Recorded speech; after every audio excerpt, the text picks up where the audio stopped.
సమర్థ సద్గురు సాయినాథ్ మహారాజ్కి జై. సాయి భక్తులందరికీ నమస్కారం అండి. మన సాయినాథుని దయ వల్ల అందరూ సంతోషంగా ఉండాలి అని మనస్ఫూర్తిగా కోరుకుంటూ ఈ వీడియో స్టార్ట్ చేస్తున్నాను. ఇక ఈరోజు వీడియోలో మనం చూడబోయేది ఏంటి అంటే, ఇప్పుడు మనకు కార్తీక మాసం.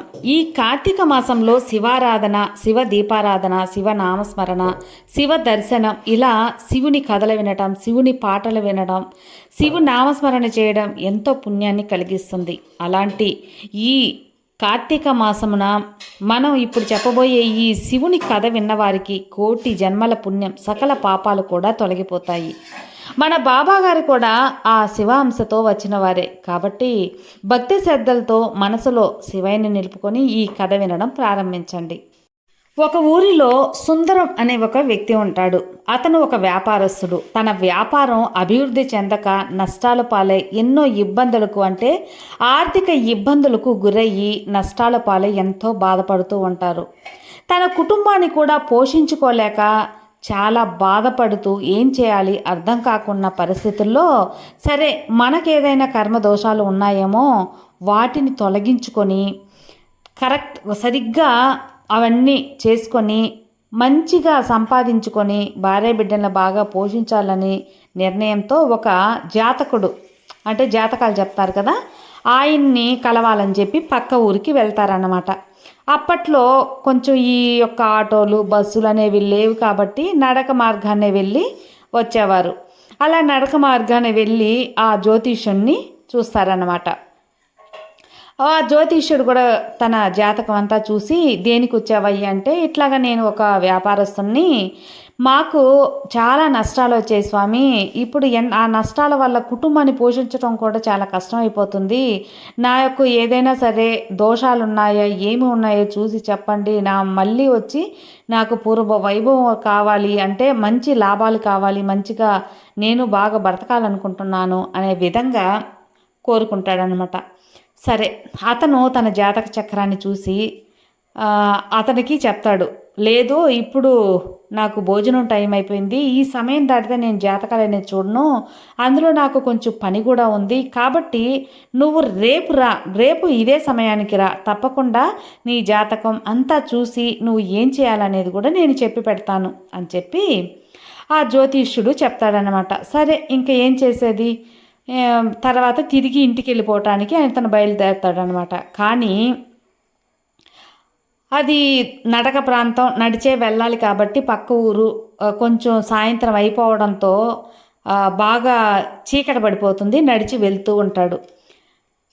అంతలో ఈ యొక్క జ్యోతిష్యుడు కూతురు తన తండ్రితో అడుగుతుంది, మీకు ఏం పని లేదు, అందులో ఈ సమయంలో మీరు జ్యోతిష్యం కూడా చూస్తారు కదా, కానీ అతని జాతకం ఎందుకు చూడనన్నారు నాన్న అని చెప్పి ప్రశ్న వేస్తుందన్నమాట. అప్పుడు తన కూతురికి సమాధానంగా జాతకం చూసి అతను ఇలా చెప్తాడు, అమ్మ, అతను ఎన్నో కష్టాలు పడొచ్చాడు, తనకు నష్టపోయింది, తన కుటుంబాన్ని మళ్ళీ లాభాలతో ముంచి బాగా సంతోషంగా పిల్లా పాపల్ని బాగా పోషించాలని అనుకుంటున్నాడు. అతను ఇప్పుడు ఎంతో బాధలో ఉన్నాడు. కానీ అతని జాతకం పడి 24 గంటల్లో అతనికి మరణం అనేది ఉంది. తప్పకుండా అతని మరణం తథ్యం, అతను చనిపోవటం ఖాయం. కాబట్టి ఈ విషయం ఇంత బాధలో ఉన్న అతనికి చెప్తే తట్టుకోగలడా, అందువల్లే నేను చెప్పలేకపోయాను అని చెప్తాడనమాట.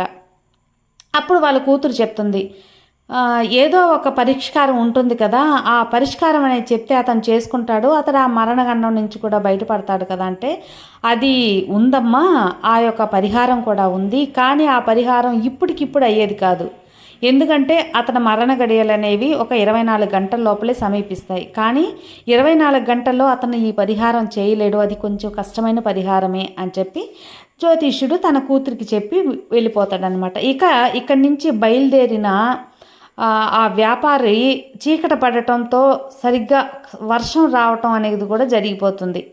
అంటే కొన్ని వాతావరణ మార్పుల వల్ల వర్షం వచ్చేస్తుంది, చీకటి పడిపోతుంది, ఏం చేయాలో అర్థం కాక అతను వెళ్ళే దారిలో ఇంకా ఏమీ లేక ఒక పాడుబడ్డ శివాలయంలో దూరిపోతాడు. శివాలయంలో దూరిపోయి అతను ఒక స్తంభం దగ్గర, అంటే తడవకుండా అట్లాగే ఉంటాడు, చలి గాలి కొడుతుంది. తర్వాత వెంటనే ఏమైందంటే, అతను ఆ శివాలయాన్ని అట్లాగా చూస్తే అది బాగా పాడుబడిపోయింది.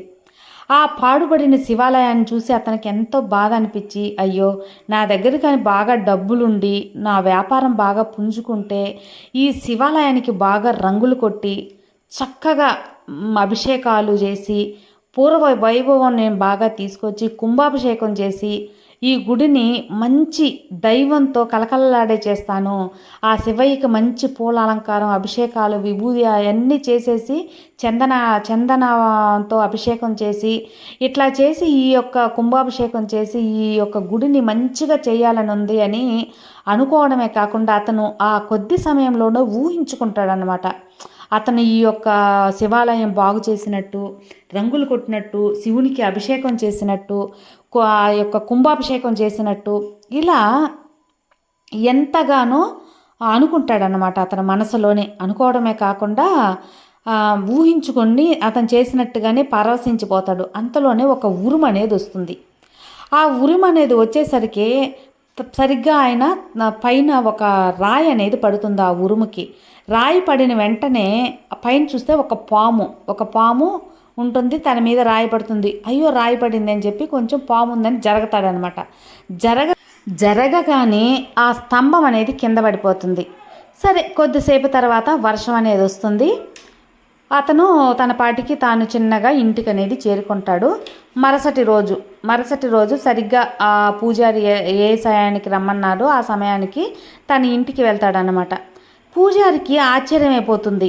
ఎలా ఇతనికి మరణగండం ఉంది, ఎప్పుడు మన జాతకం తప్పలేదే, ఎలా జరిగింది ఈ మిరాకిల్, ఇతను ఎలా ప్రాణాలతో ఉన్నాడు అని చెప్పి చాలా ఆశ్చర్యంగా ఆయన్ని అడుగుతాడు. అయ్యా, నీ జాతకం అంతా నేను తీసిపెట్టాను, కానీ నువ్వు నిన్న ఇక్కడి నుంచి వెళ్ళిన తర్వాత నుంచి ఏం జరిగింది, వచ్చే వరకు ఏం జరిగిందో నాకు చెప్పగలవా అని పూజారి అతన్ని అడుగుతాడు. అప్పుడు ఆ పూజారికి ఆ వ్యాపారస్తుడు ఇలా చెప్తాడు. ఇలా జరిగిందంతా, దారిలో వెళ్ళాను, వర్షం వచ్చేసింది, ఏం చేయాలో తెలియక అక్కడ పాడుబడి శివాలయం ఉన్నింది. నాకెందుకో బాధ అనిపించింది ఆ శివాలయాన్ని చూస్తే.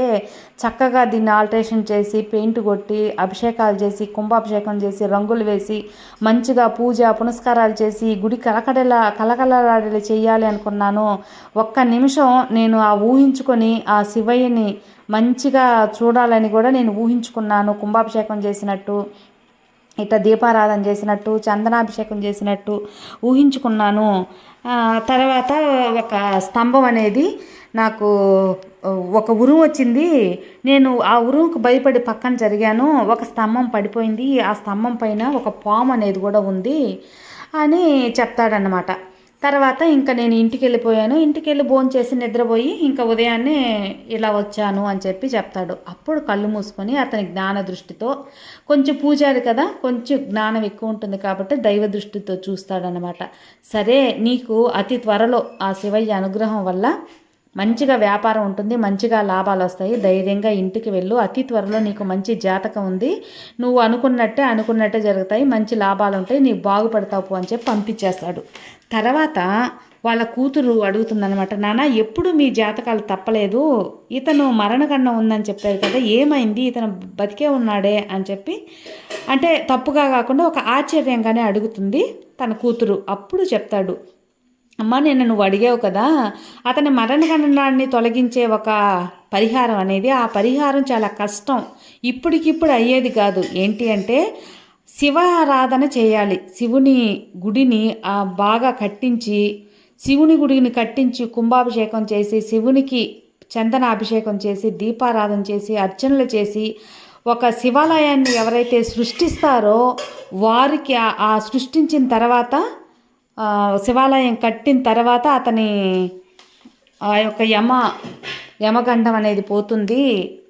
కానీ అది ఇప్పటికిప్పుడు 24 గంటల్లో జరగదు కదా, అందువల్లే నేను అలా చెప్పాను. కానీ ఇతను చెప్పిన దాన్ని చూస్తే అతను ఊహల్లోనే అవన్నీ చేశాడు. అది దైవశక్తి వల్ల జరిగిందా లేకపోతే అతనికే అనిపించిందా, శివయ్య అనుగ్రహించాడా తెలియదు. కానీ అతను ఊహల్లోనే ఆ పాడుబడ్డ గుడిని బాగు చేసి, చందనాభిషేకం చేసి, కుంభాభిషేకం చేసి, దీపారాధన చేసి, అర్చనలతో ఆ గుడిని కలకడలాడేగా చేశాడు. ఆ శివయ్య ఆరాధన ఒక్క నిమిషంలో అతను ఊహల్లోనే ఊహించుకున్నాడు. అదే అతని మరణగండాన్ని తొలగించేసింది అని చెప్పి తన కూతురికి చెప్తాడన్నమాట ఆ పూజారి. ఈ కథ మూలంగా మనకు అర్థమైంది ఏంటంటే, శివారాధన, శివుని గుడిలో దీపం పెట్టిన, శివుని దర్శనం చేసిన, శివునికి అభిషేకం చేసిన ఎంత పుణ్యమో తెలుసా? అదేనండి, మనం అందులో నార్మల్గా సోమవారం అంటేనే శివునికి ప్రీతికరమైన ఒక రోజు. కానీ కార్తీక మాసంలో వచ్చే సోమవారం ఇంకా ప్రీతికరం కదా. మనకున్న కర్మ దోషాలు కానీ, ఏదైనా మనకు తెలియని పాపాలు చేసి ఉంటాం, అలాంటివన్నీ పోవాలంటే శివారాధన, శివదర్శన, శివనామస్మరణ, శివుని కథలు వినటం, ఇవన్నీ కూడా మనకు పుణ్యఫలాన్నే కల్పిస్తాయి. ఆ శివయ్య ఆశీస్సులు పరిపూర్ణంగా మనకి ఉండాలి అని చెప్పి మనస్ఫూర్తిగా కోరుకుంటూ, సర్వే జనా సుఖినో భవంతు. జై సాయిరామ్.